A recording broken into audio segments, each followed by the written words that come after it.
The dream of artificial intelligence, of creating beings of intellect and will, isn't a product of the 21st century. It's a story as old as human imagination itself. Long before the first circuit board buzzed to life, our ancestors were already wrestling with the idea of artificial life, the Antikythera mechanism, a mind-bogglingly complex astronomical calculator from ancient Greece, demonstrated an incredible understanding of celestial mechanics, a machine that could predict the future in a sense.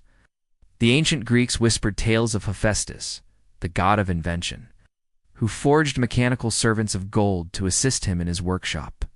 In the Islamic Golden Age, inventors like Al-Jazari designed and built remarkable automata, mechanical musicians that could play programmed melodies, testament to the burgeoning understanding of mechanics and logic. These weren't intelligent in the way we think of AI today, of course. It was a beautiful, intricate device of gears and dials, a machine that could perform addition and subtraction with the turn of a crank. A few decades later, Gottfried Wilhelm Leibniz, a German philosopher and mathematician, took it a step further, designing a machine that could also multiply and divide. They were intricate clockwork creations following a predetermined path. The real conceptual leap came in the 19th century, with a man who is often called the father of the computer, Charles Babbage. The seed of the idea was there, the notion that complex, seemingly intelligent behavior could be broken down into a series of logical steps and encoded into a machine. He designed two groundbreaking machines. The first was the difference engine, a massive, steam-powered calculator designed to automate the production of mathematical tables. It could be programmed using punched cards, an idea borrowed from the Jacquard loom, which used them to weave intricate patterns. This was revolutionary. For the first time, a machine was designed to be programmable, to execute any set of instructions given to it.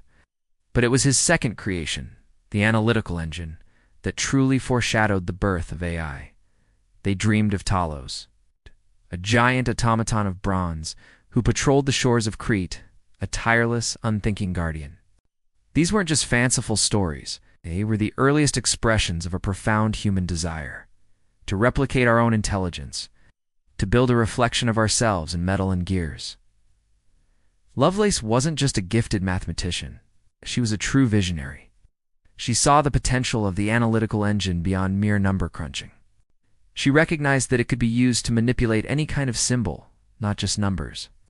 In her notes, she even wrote what is considered to be the very first computer program, an algorithm for the analytical engine to compute Bernoulli numbers. This fascination wasn't confined to myths. In the ancient world, brilliant minds were already laying the very first, tentative cobblestones on the long road to AI. And it wasn't just the Greeks. These early whispers of AI, these echoes in the halls of history, they set the stage for a revolution that would take centuries to unfold. They were the first glimmers of a question that would one day consume the brightest minds of our time. Can a machine truly think? As our understanding of mathematics and logic exploded, so too did our ambition to mechanize thought itself. The intellectual fire of the Renaissance and the Enlightenment fanned the embers of this ancient dream. In the 17th century, Blaise Pascal, the French polymath, invented the Pascaline. It's one of the first mechanical calculators. But these were still just calculators, albeit brilliant ones. Babbage was a visionary, a man far ahead of his time. The analytical engine was a general-purpose computer.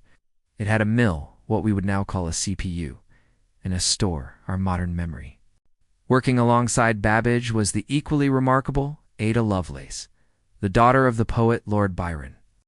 Lovelace's insights were profound. She was the first to glimpse the true power of computation, the idea that a machine could not just calculate, but create.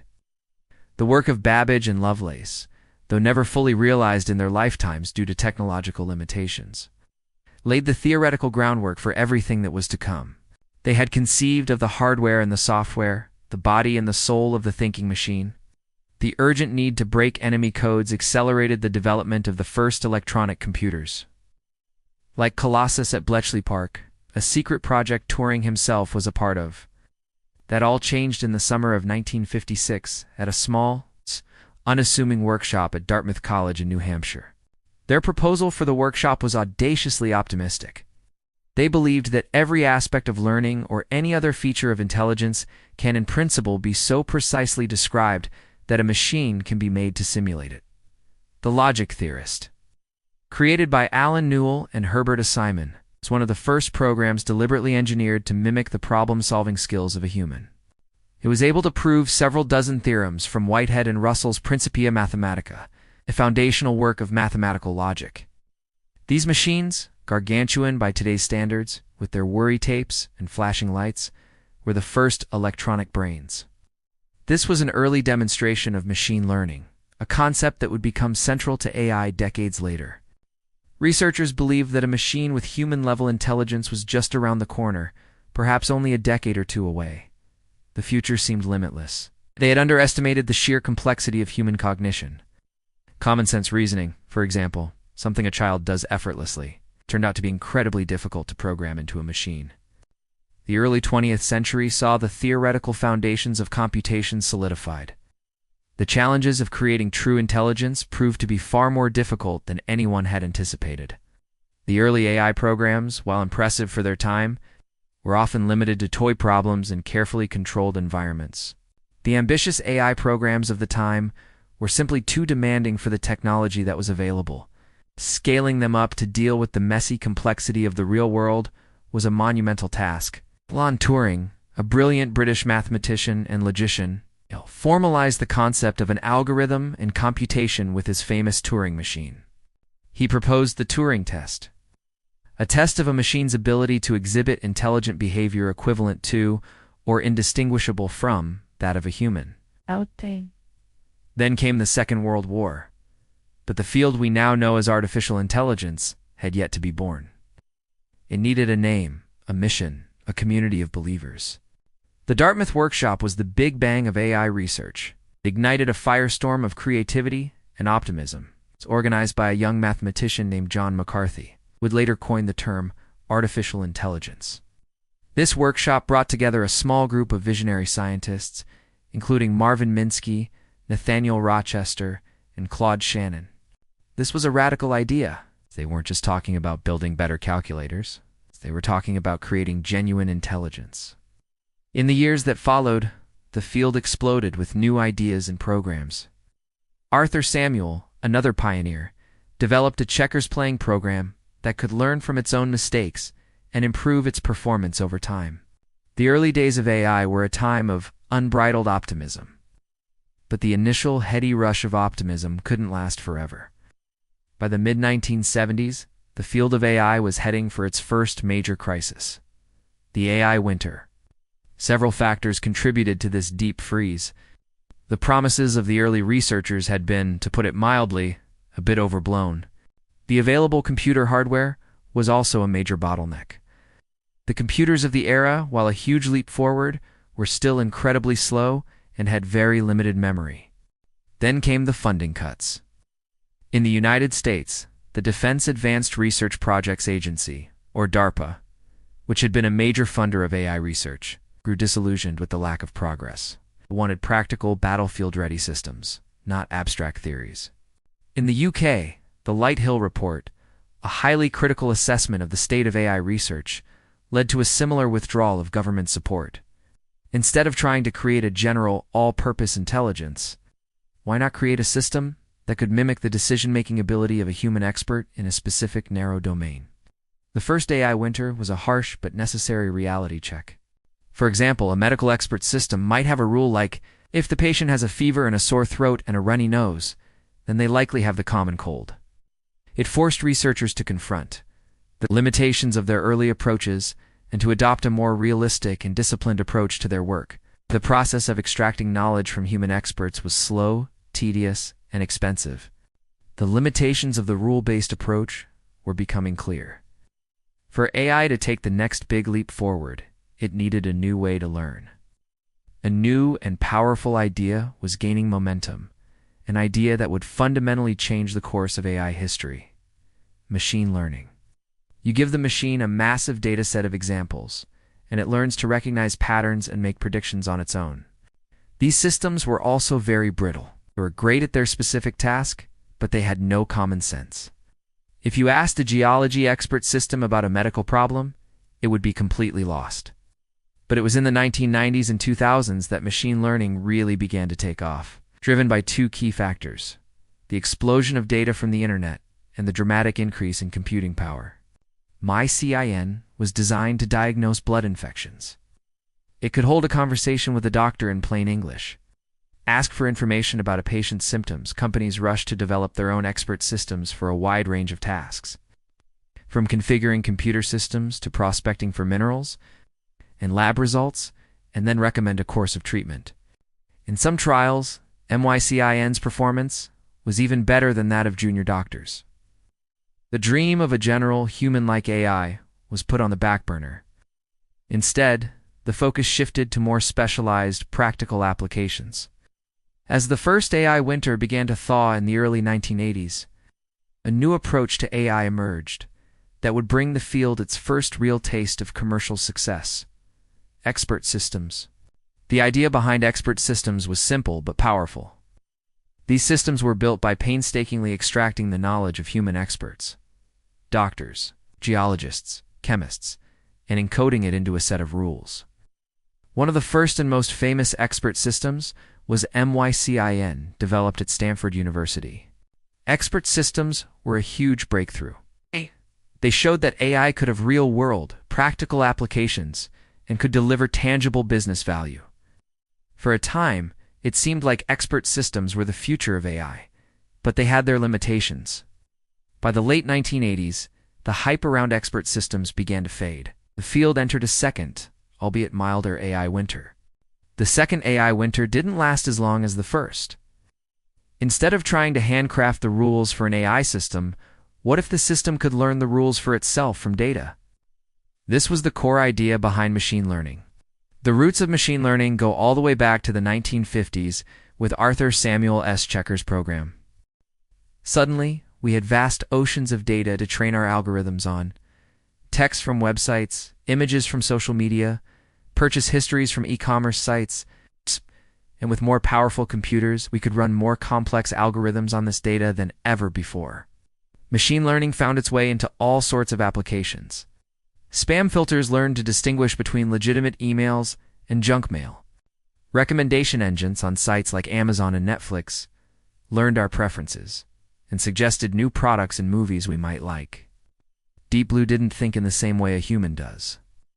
It used brute force computation, analyzing hundreds of millions of chess positions per second, but the result was undeniable. AI had reached a new level of performance. Search engines used machine learning to understand our queries and deliver more relevant results. One of the most significant moments in this era came in 1997 when IBM's Deep Blue, a chess-playing supercomputer, defeated the reigning world chess champion Garry Kasparov. This was a watershed moment.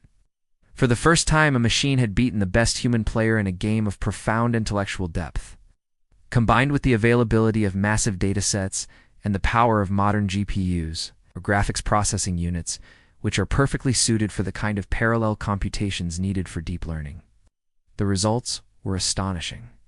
The idea was that by stacking these layers, you could create a deep neural network that could learn to recognize incredibly complex patterns. AlexNet's performance was a huge leap forward, and it convinced the world that deep learning was the future of AI. The networks were difficult to train, and they required massive amounts of data and computing power. But in the 2010s, everything changed. The machine learning revolution was in full swing. While it didn't just win, it played with a creativity and intuition that stunned even the most experienced Go masters. It was a demonstration of the power of deep learning to tackle problems that were once thought to be the exclusive domain of human intellect. But even as these systems were transforming our world, a new, even more powerful form of machine learning was on the horizon. A technology that would bring us closer than ever to the original dream of AI. The next great wave in AI came from an idea that had been around for decades, but had been largely overlooked: artificial neural networks. Inspired by the structure of the human brain, neural networks are made up of interconnected neurons that process information in layers. For many years, deep learning was a niche area of research. A group of researchers, including Geoffrey Hinton, N. LeCun, and Yoshua Bengio, who are often called the godfathers of deep learning, made a series of breakthroughs that made it possible to train much deeper and more powerful neural networks.